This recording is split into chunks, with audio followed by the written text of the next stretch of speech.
الحمد للہ رب العالمین والصلاة والسلام علی سید الانبیاء والمرسلین اما بعد. احباب ذی وقار، درس قرآن کے سلسلہ ترجمہ و تفسیر قرآن کے سبق نمبر 38 کے ساتھ حاضر ہیں، اس امید کے ساتھ کہ اللہ رب العزت توفیق عمل نصیب فرمائے. اور کافی تاخیر کے بعد جو ہے 38واں سبق ریکارڈ کیا جا رہا ہے، اور کچھ جو ہے مجبوریاں تھیں یا عید کے بعد کچھ مصروفیت ہو گئی، جس کی بنیاد پر یہ سلسلہ جو ہے مؤخر رہا. اب اللہ کریم کے بارگاہ میں ہم یہ دعا کرتے ہیں کہ اللہ رب العزت اس سلسلہ خیر کو جاری اور ساری رکھنے کی توفیق عطا فرمائے. عزیزان گرامی، بغیر کسی تاخیر اور بغیر کسی تمہید کے آئیے درس قرآن کی طرف چلتے ہیں. اللہ کریم جل وعلا نے ارشاد فرمایا، وَمِنْ حَيْثُ خَرَجْتَ فَوَلِّ وَجْهَكَ شَطْرَ الْمَسْجِدِ الْحَرَامِ وَإِنَّهُ لَلْحَقُّ مِنْ رَبِّكَ وَمَا اللَّهُ بِغَافِلٍ عَمَّا تَعْمَلُونَ. ترجمہ: اور اے حبیب صلی اللہ علیہ وسلم، تم جہاں سے آؤ اپنا منہ مسجد حرام کی طرف کرو، اور بے شک یہ یقیناً تمہارے رب کی طرف سے حق ہے، اور اللہ تمہارے کاموں سے غافل نہیں. عزیزان گرامی، ما قبل میں بھی اللہ تبارک و تعالی نے تحویل قبلہ کی، یعنی قبلہ کو بیت المقدس سے کعبۃ اللہ بنایا، اس کی ایک حکمت بیان فرمائی. اور یہاں سے بھی اللہ تبارک و تعالی نے قبلہ کو بدلنے کی ایک حکمت بیان فرمائی. اس آیت کریمہ کا مفہوم اور اس بارے میں روح البیان میں کا خلاصہ تفسیر یہ ہے کہ اے حبیب صلی اللہ تعالی علیہ وسلم، آپ خواہ کسی شہر سے سفر کے لیے نکلیں یا آپ مقیم ہیں، بہرحال نماز میں اپنا منہ مسجد حرام یعنی کعبۃ اللہ شریف کی طرف کریں، کیونکہ جس طرح حالت اقامت میں، یعنی جب آپ سفر میں نہیں ہیں، اپنے علاقے میں ہیں، اپنے گھر پہ ہیں، جس طرح حالت اقامت میں کعبہ کی طرف منہ کرنے کا حکم ہے، اسی طرح سفر میں بھی یہی حکم ہے. اور بے شک کعبہ کو قبلہ بنایا جانا ضرور آپ کے رب تبارک و تعالیٰ کی طرف سے حق ہے، اور اللہ تبارک و تعالیٰ کی حکمت کاملہ کے عین مطابق اور موافق ہے. اور اے مسلمانوں، اللہ تبارک و تعالیٰ تمہارے اعمال سے غافل نہیں ہے، اور اللہ تبارک و تعالیٰ تمہیں تمہارے اعمال کی خوب جو ہے اس کی جزا عطا فرمائے گا. گرامی قدر احباب، وَمَا اللَّهُ بِغَافِلٍ عَمَّا تَعْمَلُونَ، اللہ تبارک و تعالیٰ کا یہ کلام بسا اوقات قرآن پاک میں متعدد مقامات پر کفار کو خطاب کرتے ہوئے اللہ تبارک و تعالیٰ نے فرمایا، اور بسا اوقات جو مومنین ہیں ان سے خطاب کرتے ہوئے اللہ کریم نے وَمَا اللَّهُ بِغَافِلٍ عَمَّا تَعْمَلُونَ کے الفاظ استعمال فرماتا ہے. جیسے یہاں پر اللہ تبارک و تعالیٰ نے ارشاد فرمایا وَمَا اللَّهُ بِغَافِلٍ عَمَّا تَعْمَلُونَ کہ اے مسلمانوں، اللہ تبارک و تعالیٰ تمہارے اعمال سے غافل نہیں ہے. یعنی کیا مطلب ہے؟ جب یہ خطاب کفار سے ہو تو اس کا مطلب یہ ہوتا ہے کہ اللہ تبارک و تعالیٰ تمہارے ہر برے عمل سے واقف ہے، اللہ تمہاری کسی بھی حرکت سے غافل نہیں ہے. لہٰذا اللہ تبارک و تعالیٰ تمہیں تمہارے ہر برے عمل کی، ہر کفر پر مبنی جو عمل ہوگا، اللہ تعالیٰ اس کی تمہیں سزا ضرور دے گا. اور جب یہی الفاظ مومنین کے ساتھ خطاب کے طور پر اللہ تبارک و تعالیٰ نے فرمائے ہوں تو پھر اس کا مطلب یہ بنتا ہے کہ اے مسلمانوں، اے میرے ماننے والوں، میرے محبوب کے غلاموں، اللہ تبارک و تعالیٰ تمہارے ہر نیک عمل سے واقف ہے، اور تمہارے ہر نیک کام کا تمہیں بدلہ ضرور عطا فرمائے گا. آگے فرمایا وَمِنْ حَيْثُ خَرَجْتَ فَوَلِّ وَجْهَكَ شَطْرَ الْمَسْجِدِ الْحَرَامِ وَحَيْثُ مَا كُنْتُمْ فَوَلُّوا وُجُوهَكُمْ شَطْرَهُ لِئَلَّا يَكُونَ لِلنَّاسِ عَلَيْكُمْ حُجَّةٌ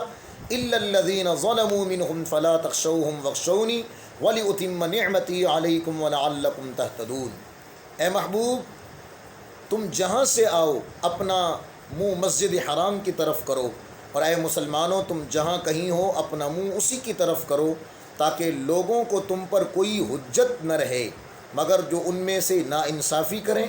تو ان سے نہ ڈرو اور مجھ سے ڈرو، تاکہ میں اپنی نعمت تم پر مکمل کر دوں اور تاکہ تم ہدایت پاؤ۔ گرامی قدر، اس رکوع میں یہ جو رکوع ابھی بیان ہوا اور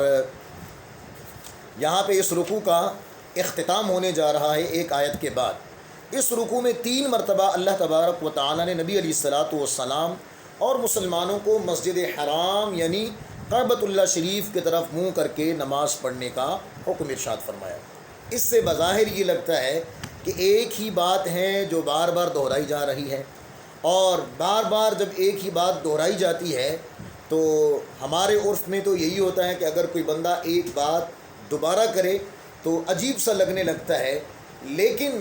قرآن پاک کے اس اسلوب کو دیکھیں۔ قبلہ کی تبدیلی کے حوالے سے اللہ کریم نے نبی پاک صلی اللہ علیہ وسلم اور مومنین کو تیسری مرتبہ یہاں سے حکم ارشاد فرمایا، تم جہاں بھی ہو اپنا رخ قبلہ کی طرف یعنی مسجد حرام کی طرف کرو، 3 بار کہا۔ اس کی کیا وجہ ہے؟ تو مفسرین نے اس کی وجہ یہ بیان فرمائی ہے کہ 3 مرتبہ اللہ کریم جل جلالہ نے مسجد حرام کی طرف رخ کرنے کا حکم ارشاد فرمایا، لیکن تینوں بار اس کی حکمت الگ ہے۔ جب حکمت الگ ہو، علت الگ ہو، وجہ الگ ہو، تو پھر بار بار ذکر کرنا یہ فصاحت اور بلاغت کی علامت ہوتی ہے، یہ کوئی عیب یا معیوب نہیں ہوتا۔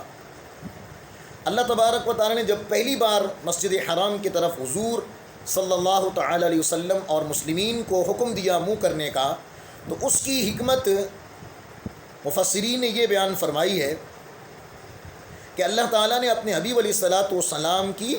رضا جوئی کے لیے مسجد حرام کو قبلہ بنایا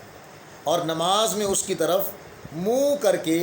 نماز پڑھنے کا حکم دیا، یعنی اے محبوب قد نرا تقلب وجهك فی السماء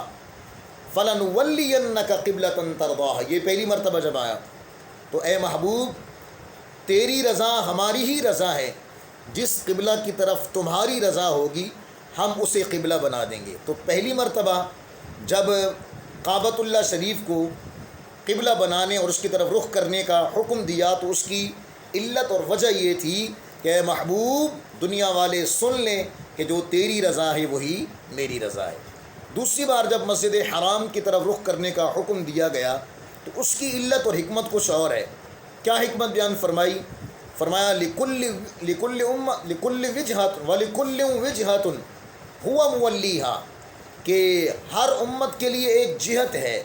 ہر امت کے لیے ایک طرف ہے جس کی طرف وہ رخ کر کے نماز پڑھا کرتی تھی۔ تو چونکہ امت محمدیہ علی صاحب الصلاۃ والسلام بھی ایک امت ہے، بلکہ تمام امتوں سے افضل امت ہے، لہٰذا اس کے لیے بھی ایک جہت ہونی چاہیے جس کی طرف وہ رخ کر کے نماز ادا کریں۔ تو فرمایا اے میرے حبیب کے امتی ہو تم بھی وَمِنْ حَيْثُ خَرَجْتَ فَوَلِّ وَجْهَكَ شَطْرَ الْمَسْجِدِ الْحَرَامِ، جہاں کہیں بھی تم ہو، سفر میں ہو، حضر میں ہو، لیکن نماز کے اوقات میں اپنا رخ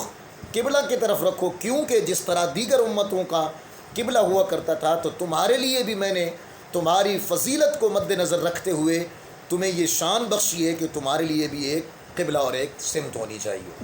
تو تیسری مرتبہ اللہ کریم نے جب قبلہ کی طرف مسجد حرام کی طرف منہ کرنے کا حکم دیا تو اس کی علت کیا بیان فرمائی کہ اس کی علت یہ تھی کہ یہودی جو تھے نبی پاک صلی اللہ تعالیٰ علیہ وآلہ وسلم کو تانا دیا کرتے تھے۔